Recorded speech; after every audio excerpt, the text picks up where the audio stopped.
I want to raise the Criminal Law Sexual Offences Act 2017 and particularly the Criminal Law Sexual Offences Act and particularly Section 4, which placed a statutory obligation on the government to carry out a review within 3 months.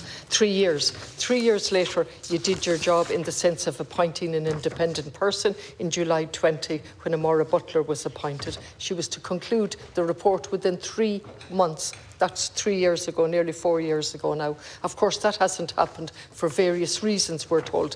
One of being that Miss Butler she was appointed to something else, but she had been appointed a month before that. So let me get to the point. Here we are, nearly 4 years later, you failed to comply with your statutory obligation. You told us in October up to December last year, you had gone out to 10 expressions of interest, a panel, you were about to appoint somebody. Today I learn that you're doing nothing of that, of what you promised. You're now going to get your own Department of Justice to review it. This is unacceptable, shocking and not independent when we're dealing with very vulnerable cohort of women.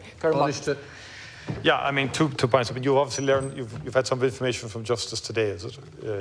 You probably have more information, so... And then, carrying out an independent review. So I will speak to the Minister in respect to this, but also perhaps there's a role for the Oireachtas committee as well to interrogate the issue, but I will go back to, I'll talk to the Minister and come back to the Deputy.